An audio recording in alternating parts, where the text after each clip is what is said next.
దేశ స్వతంత్రం కోసం 1921 నుంచి 1931 వరకు దేశ స్వతంత్ర ఉద్యమాన్ని ఉవ్వెత్తున తీసుకెళ్లాలి, ప్రజలకు సమాచారాన్ని చేరవేయాలని ఆనాడు మహాత్మా గాంధీ గారు ఒక పత్రిక నడిపారు. ఆ పత్రిక పేరే యంగ్ ఇండియా. ఆ యంగ్ ఇండియా స్ఫూర్తితోనే మహాత్మా గాంధీ గారు ఇచ్చిన సందేశంతో ఈరోజు యంగ్ ఇండియా ఇంటిగ్రేటెడ్ రెసిడెన్షియల్ స్కూల్స్ని మనం స్టార్ట్ చేసుకున్నాం. ఇదే కాదు, స్కిల్స్. అందుకే యంగ్ ఇండియా ఇంటిగ్రేటెడ్ స్కిల్ యూనివర్సిటీని మనం మొదలు పెట్టుకున్నాం. మీకు ఉస్మానియా ఉంది, కాకతీయ ఉంది, పాలమూరు ఉంది, మహాత్మా గాంధీ ఉంది, ఇట్లా చెప్పుకుంటూ పోతే సెంట్రల్ చాలా యూనివర్సిటీలు ఉన్నాయి. ఈ యూనివర్సిటీలలో విద్య బోధిస్తున్నాం. అవసరమైన సాంకేతిక నైపుణ్యాన్ని బోధించడానికి ఒక యూనివర్సిటీ ఉండాలని ఆలోచన చేసి యంగ్ ఇండియా స్కిల్స్ యూనివర్సిటీని దేశంలోనే మొట్టమొదటిసారి పబ్లిక్ ప్రైవేట్ పార్ట్నర్షిప్లో ఆనంద్ మహేంద్ర, అపోలో హాస్పిటల్స్, రెడ్డి ల్యాబ్స్, లేకపోతే ఇట్లాంటి ఎంతో మంది నిష్ణాతులు, ఒక దేవయ్య గారు డాక్టర్గా వరంగల్ దళితుడు ఈరోజు అమెరికాలో ఎంత ఉన్నత స్థానానికంటే అతని ఆస్తి, అతని పిల్లల ఆస్తి లెక్కేస్తే ఒక 4-5 లక్షల కోట్ల రూపాయల ఆస్తి ఉండొచ్చు. ఒక వరంగల్లో పుట్టిన దళిత బిడ్డ దేవయ్య ఈరోజు యంగ్ ఇండియా స్కిల్స్ యూనివర్సిటీలో బోర్డ్ ఆఫ్ డైరెక్టర్. ఎందుకంటే వాళ్ళ నుంచి మీకు ఇన్స్పిరేషన్ రావాలి. వాళ్ళు మీ మంచి భవిష్యత్తు కోసం ప్రతి సంవత్సరం 1,10,000 మంది ఇంజనీరింగ్ గ్రాడ్యుయేట్స్ తెలంగాణ రాష్ట్రం నుంచి పాస్ అవుతారు. వాళ్ళ తల్లిదండ్రులు గ్రామాలలో ఉండే, అయ్యా మా పిల్లగాడు ఇంజనీరింగ్ చదువుకున్నాడు, పెద్ద నౌకరీ అయ్యా, నువ్వు ముఖ్యమంత్రి అని వస్తుంటారు కొడంగల్ నుంచి. వాడిని పిలిచి అప్లికేషన్ పెట్టుకోరంటే వానికి రాయనికి వస్తలేదు. వేరే పని చేసేటోనికి పని ఇప్పించుడు నాకు అలకగా ఉన్నది, ఇంజనీరింగ్ చదివిండి అంటే ఇప్పించుడు చాలా కష్టంగా ఉన్నది. ఇది నేను కొంచెం బాధతో చెప్తున్నా. సర్టిఫికెట్ అయితే వచ్చింది కానీ సాంకేతిక నైపుణ్యం లేదు. అందుకే యంగ్ ఇండియా స్కిల్స్ యూనివర్సిటీ ప్రారంభించి ఆ పిల్లలకు శిక్షణ నైపుణ్యాన్ని ఇచ్చి వాళ్ళని ప్రయోజకులను చెయ్యాలి. ఈరోజు సమాజంలో డిమాండ్ ఉంది కానీ సప్లైలో ఉన్నారు కానీ సమానమైన నైపుణ్యం లేదు. అందుకే యంగ్ ఇండియా స్కిల్స్ యూనివర్సిటీని ప్రారంభించినాం. ఒలింపిక్స్లో మీరు చూస్తున్నారు, చిన్న చిన్న దేశాలు ఎన్నెన్నో గోల్డ్ మెడల్స్ తెస్తున్నాయి. మన దేశానికి ఎప్పుడు అందులోకి పోయేటానికి కూడా వస్తలేదు. టీవీ కాడ చూసి సప్పట్లు కొట్టే సినిమాలో నేను చూసిన సునీల్ గవాస్కర్, సచిన్ టెండూల్కర్, గచ్చిబౌలి దివాకర్ అని బ్రహ్మానందం డ్రెస్ వేసుకొని కూర్చుంటాడు. చెప్తుంటాడు సునీల్ గవాస్కర్, సచిన్ టెండూల్కర్ నన్ను తొక్కేసిండ్రు, అందుకే నేను ఇక్కడ డ్రెస్ వేసుకొని క్రికెట్ ఆడతానని టీవీ ముందర అందరిని కూర్చోబెట్టి డ్రెస్ వేసుకొని అందరికీ గొప్పలు చెప్పుకుంటుంటాడు. నేను కూడా గచ్చిబౌలి దివాకర్ అని. అట్లనే మన స్కిల్స్ విషయంలో కూడా మన నేతలు మాట్లాడుతుంటారు, ఇక వచ్చే గోల్డ్ మెడల్స్ అని. అయిపోయినాక ఒక్కడుగా అనిపిస్తలేడు. అందుకే 2036లో ఒలింపిక్స్లో గోల్డ్ మెడల్స్ సాధించాలి అంటే మన నైపుణ్యంతో కూడుకునే చిన్న పిల్లల్ని 10 ఏళ్ళు 11 ఏళ్ళు ఉన్నప్పుడే వాళ్ళ యొక్క నైపుణ్యాన్ని గుర్తించి మట్టిలో మాణిక్యాలను వెలికి తీయాలి. 10-12 ఏళ్ళు శిక్షణ ఇస్తే గానీ ఒలింపిక్స్లో ఒక గోల్డ్ మెడల్ సాధించలేడు. అందుకే వాటి కోసం ఈనాడు యంగ్ ఇండియా స్పోర్ట్స్ యూనివర్సిటీని మనం ప్రారంభించుకున్నాం. దీంట్లో గొప్ప గొప్ప క్రీడాకారులను తీసుకున్నాం. ఈరోజు అభినవ్ బింద్రా, అదేవిధంగా Kapil Dev, football all India captain, ఇట్లాంటి వాళ్ళందరూ ఆ స్పోర్ట్స్ బోర్డులో ఉన్నారు. Ravikanth Reddy India volleyball captain, Arjun award మన తెలంగాణ బిడ్డ కూడా అందులో ఉన్నారు. మరి వాళ్ళకు అవసరమైన పెట్టుబడులు పెట్టడానికి కావ్య మారన్, అపోలో బోర్డు సంబంధించిన వాళ్ళు, వీళ్ళందరినీ కూడా వాళ్ళకు అవసరమైన ఆర్థికంగా ఆదుకోవడానికి పెద్ద పెద్ద వాళ్ళని ఈరోజు ఒక స్పోర్ట్స్ యూనివర్సిటీని ఈరోజు ప్రారంభించుకున్నాం. తొందరలోనే 10-12 ఏళ్ళు ఎస్సీ ఎస్టీ బీసీ రెసిడెన్షియల్ స్కూళ్ళలో చదువుకునే పిల్లల్లో ఉండే క్రీడా నైపుణ్యాన్ని గుర్తించి వాళ్ళని తీసుకొచ్చి యూనివర్సిటీలో శిక్షణ ఇచ్చి 2036లో తెలంగాణ నుంచి ఒలింపిక్స్లో గోల్డ్ మెడల్ సాధించడానికి ఈరోజు ప్రణాళికలు సిద్ధం చేస్తున్నాం. ఇవన్నీ తెలంగాణలో ఉన్న వెనుకబడిన వర్గాల కోసం, పేదరికంలో మగ్గిపోతున్న మా మిత్రుల కోసం ఆలోచన చేస్తున్నాం. డబ్బులు ఉన్న వాళ్ళు ఎక్కడికైనా పోయి చదువుకుంటారు. వాళ్ళు స్టాన్ఫర్డ్, ఆక్స్ఫర్డ్, లండన్ ఎకనామిక్స్, ఎక్కడికైనా స్కూల్ ఆఫ్ ఎకనామిక్స్లో ఎక్కడో పోయి చదువుకుంటారు. వాళ్ళ గురించి నేను ఆలోచన చేయాల్సిన పని లేదు. అక్కడికి పోలేని వాళ్ళను, అక్కడికి ఎదగాలనుకుంటున్న వాళ్ళకు కూడా మరి ఏమైనా చెయ్యాలి కదా. అందులో భాగంగానే మిత్రులారా ఈ ఉస్మానియా యూనివర్సిటీని వేదిక చేసుకోదలుచుకున్నా. 1000 కోట్లు అనేది పెద్ద విషయం కాదు. నేను డబ్బుల రూపంలో చూడట్లేదు, ఖర్చు రూపంలో చూడడం లేదు. ఇది నా భవిష్యత్ తరాల కోసం పెట్టుబడిగా చూస్తున్నా. ఈ పెట్టుబడి ఈరోజు రాష్ట్ర ప్రభుత్వం ఈరోజు ఇంతకుముందే గచ్చిబౌలిలో టీ హబ్లో ఈరోజు మనం గూగుల్తో ఒక జాయింట్ వెంచర్ స్టార్టప్స్ కోసం ప్రారంభించుకున్నాం. కొత్తగా పరిశోధనలు చేసే వాళ్లకు ఆర్థిక సహాయాన్ని అందించాలి. వాళ్ళకి తెలివి ఉంది, సాంకేతిక నైపుణ్యం ఉంది, వాళ్లకు చెయ్యాలనే ఆతృత ఉన్నది.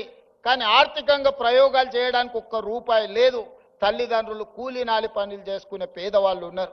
వాళ్ళ పిల్లల కోసం ఇవాళ స్టార్టప్ ఫండ్ ఇప్పుడు అక్కడి నుంచో ఇక్కడికి వచ్చిన 1000 కోట్లు ఈరోజు పరిశోధన చేసే తెలంగాణ యువతకు అందించాలని అక్కడ ఒక గొప్ప ఆఫీస్ పెట్టి ఆ పిల్లలకు అక్కడ ప్లేస్ ఇవ్వండి, వాళ్ళ పరిశోధనలకు డబ్బులు ఇవ్వండి. ఒకప్పుడు గూగుల్ కూడా 2 విద్యార్థులు ఒక కార్ షెడ్ లో మొదలు పెడితే ఇవాళ గూగుల్ అయింది. టెస్లా ఇలాన్ మస్క్ ఒక చిన్న పరిశోధన చేస్తే ఇలాన్ మస్క్ అయింది. ఇట్లా చాలా కంపెనీలు ప్రపంచంలో స్టార్టప్స్ గా మారి మొదట్లో చదువుకున్న విద్యార్థులు చిన్న ప్రయోగం చేస్తే ఆ ప్రయోగంలో వాళ్ళు విజయం సాధిస్తే ఈరోజు ప్రపంచంలోనే ఆగర్భ శ్రీమంతులైనరు. అందుకే ఇవాళ తెలంగాణ ప్రాంతంలో ఉన్న నైపుణ్యాన్ని వెలికి తీయాలని 1000 కోట్ల కార్పస్ ఫండ్ ఈరోజు ప్రభుత్వ పరంగా నేను కేటాయించి మా తెలంగాణ పిల్లలు పరిశోధన చేస్తే ఒక్క రూపాయి కూడా పరిశోధనలో ఇబ్బంది పడొద్దు, వాళ్ళు రాణించాలి, వాళ్ళు బిలియనియర్స్ కావాలి, గ్రామీణ ప్రాంతంలో నుంచి ప్రపంచంతో పోటీ పడాలని 1000 కోట్లు అక్కడ కూడా పరిశోధనల కోసం కేటాయించి ఇంకొక 1000 కోట్లు జీవో తీసుకొని ఈరోజు ఉస్మానియా యూనివర్సిటీకి వచ్చిన. ఉత్త చేతులతో రానని ఆనాడే చెప్పిన. ఉత్తుత్తు మాటలు చెప్పే అలవాటు నాకు లేదు. ఎందుకంటే వ్యవసాయం తెలిసినోని, గ్రామీణ ప్రాంతం నుంచి వచ్చినోని. మన చేనుకు ఏ పురుగు వాడితే ఏ మందు కొట్టాలనో ఏం ఎరువేయాలనో తెలిసినోని. తెలంగాణకు పట్టిన చీడను పీడను ఎట్లా వదిలించాలో నాకు బాగా తెలుసు. వాళ్ళు అనుకుంటుండొచ్చు ఎంగిల్ పీస్ రాదని. జర్మన్కు, జపాన్కు, చైనాకి ఎంగిల్ పీస్ ఏం రాదు నాయన. ప్రపంచాన్ని ఏలుతున్నది చైనా, జపాన్, జర్మనీ. అక్కడ ఇంగ్లీషు రానే రాదు, కనీసం మనం ఏబిసిడీలన్నా రాయగలుగుతున్నాం. మరి ఇవాళ ప్రపంచాన్ని శాసిస్తున్నారు. ఇంగ్లీష్ మాట్లాడే అమెరికా చైనా సప్లైస్ ఆపితే 1 గంట కూడా బతకలేదు, 1 అవర్ కూడా అమెరికా జీవించలేదు. అమెరికా ఎంత అప్పు ఉందంటే చైనాకు, వాడు నా అప్పు మొత్తం కట్టడానికి వంగబెట్టి బండ పెడితే మొత్తం అమెరికాని చైనాకు అప్పచెప్పాల్సి వస్తుంది. వానికి ఇంగ్లీష్ వచ్చా? జపాన్కి ఇంగ్లీష్ వచ్చా? జర్మన్లో ఉండే ప్రజలకు ఇంగ్లీష్ వచ్చా? మా ఈడ ఉండే యువమిత్రులకు కూడా ఇంగ్లీష్ రాదు అనేది ఏం పెట్టుకోకండి, అదేం పెద్ద విషయం కాదు. మనకు మానవత్వం ఉండాలి, మనకు మనసు ఉండాలి. ఇవాళ రాష్ట్రాన్ని నేను పరిపాలిస్తలేను అనే మంచిగా 2 ఏళ్ల నుంచి మీరే చూసారు కదా. కావాలంటే 10 మంది ఇంగ్లీష్ వచ్చిన వాళ్ళని ఉద్యోగస్తులను పెట్టుకుంటే మాట్లాడవా అని చెప్పొచ్చు ఒకరి తర్వాత ఒకరిని. మా తమ్ముళ్ళకు, మా చెల్లెళ్ళకి నేను అదే చెప్పదలుచుకున్నా. మీరు ఆత్మస్థైర్యాన్ని కోల్పోకండి. భాష అనేది ఒక కమ్యూనికేషన్ మాత్రమే, అది నాలెడ్జ్ కాదు. నాలెడ్జ్ వేరు, కమ్యూనికేషన్ వేరు. మనకు నాలెడ్జ్ ఉంది, మన కమిట్మెంట్ ఉంది, మన కన్విక్షన్ ఉంది. ఈ నాలెడ్జ్, ఈ కమిట్మెంట్, ఈ కన్విక్షన్ దేశంలో, ప్రపంచంలో ఏ స్థాయికైనా ఎదగడానికి ఉపయోగపడుతుంది. మీరందరు కష్టపడండి. 2 ఏళ్లలో ఉస్మానియా యూనివర్సిటీకి కావాల్సిన అన్ని సమస్యలు నేను పరిష్కరిస్తా. టీచింగ్ స్టాఫ్ గురించి కూడా ప్రొఫెసర్ కాసిం గారు, అదేవిధంగా వైస్ ఛాన్సలర్ గారు చెప్పినారు. మీకే స్వేచ్ఛనిస్తున్నాం, కమిటీ వేసినాం, నియామకాలు ఏ విధంగా చేసుకోవాలనో మీకు అటానమస్గా మీకే ఇస్తున్నాం. మా ఇన్వాల్వ్మెంట్ ఉండదు. మీకు ఎవరైనా మంత్రులు, ఎంపీలో, ఎమ్మెల్యేలో ఫోన్ చేస్తే నాకు చెప్పరు. మీకు ఏదైనా పైరవి పట్టుకొని ఎవరైనా వస్తే నాకు చెప్పండి. వాళ్ళు ఉద్యోగాలు ఇప్పించుడు కాదు, పైరవి పట్టుకొని వచ్చిన వాళ్ళ ఉద్యోగాలు ఊడదీసే బాధ్యత నాది. నేను చెప్పను. ఈ వేదిక మీద నుంచి ఆర్ట్స్ కాలేజ్ ముందే మీకు మాటిస్తాను. మీరెవరు వైస్ ఛాన్సలర్లు అయిన వాళ్ళు మీకు కూడా తెలియదు మీరు వైస్ ఛాన్సలర్లు అవుతారు. అవునా కుమార్? ప్రొఫెసర్ కుమార్ గారు మీరు చెప్పండి, మీకు తెలుసా ఆర్ట్స్ కాలేజ్ అవుతారు అని టీవీలో చూసుకున్నారు కదా. గంటా చక్రపాణి గారు ఇక్కడనే ఉన్నారు. వాళ్ళు వైస్ ఛాన్సలర్లు అయింది కూడా వాళ్ళ టాలెంట్ను చూసి, వాళ్ళ కమిట్మెంట్ను చూసి వాళ్ళైతే వీటిని సరిదిద్దుతారని ప్రభుత్వం వాళ్ళని వీసీలుగా నియమించింది. వాళ్ళ యొక్క శక్తి, వాళ్ళ యొక్క సామర్థ్యం, వాళ్ళకున్న ఆలోచన ఇవన్నీ వాళ్ళని వీసీలను చేసింది. రేపు కూడా ఇదే విధానాన్ని మీరు అవలంబించండి. నో పొలిటికల్ ఆబ్లిగేషన్, నో పైరవి. ఎవరిని కూడా ఎంత వారున్నా కూర్చోబెట్టి కాఫీ ఇప్పించండి. మా ఎంపీలో ఎమ్మెల్యేలో మంత్రులు వస్తే మర్యాద ఇవ్వండి, మర్యాదలో లోపం చేయకండి. ఛాయ్ తాగిపించండి, మధ్యాహ్నం వస్తే ఇంత భోజనం పెట్టండి, కానీ ఓ టీచర్ ఉద్యోగం మాత్రం ఇవ్వకండి. ఒక టీచర్ ఉద్యోగం పైరవికారుడికి ఇస్తే రాబోయే 35 ఏళ్ళు 8,000 మంది పిల్లల భవిష్యత్తు వాళ్ళు చెడగొడతారా? ఆ అధికారం మీకు లేదు, నాకు లేదు. పిల్లల జీవితాలతో చెలగాటమాడే అధికారం మీకు లేదు, నాకు లేదు. చదువు చెప్పి పిల్లల సమస్యల్ని పరిష్కరించి వాళ్ళని తెలంగాణ సమాజంలో ప్రయోజకులను చేసే వాళ్ళను మీరు సిబ్బందిగా నియమించుకోండి. మీకు కావాల్సిన సహకారాన్ని అందించే బాధ్యత నాది. ఈ ఉస్మానియా యూనివర్సిటీ తెలంగాణకు గుండెకాయ. గుండెకు జబ్బొస్తే మనిషి పోతాడు. తెలంగాణలో కూడా ఉస్మానియా యూనివర్సిటీకి సమస్య వస్తే ఆ తెలంగాణ సమాజానికే తీరని నష్టం తీసుకొస్తుంది. తప్పకుండా ఈ ఉస్మానియా యూనివర్సిటీ వేదికగా మా ప్రభుత్వం వైపు నుంచి మీకు చెప్పదలుచుకున్న, మీకు స్వేచ్ఛ ఉంది, సామాజిక న్యాయం జరుగుతుంది, సమానమైన అవకాశాలు ఇస్తాం. రాజకీయ పార్టీల ఉచ్చులో పడకండి, చదువుకోండి, భవిష్యత్తును నిర్మించుకోండి. సమస్య వచ్చినప్పుడు నిటారుగా నిలబడి కొట్లాడండి. సమస్యల మీద కొట్లాడుతా అంటే నేను వద్దనను.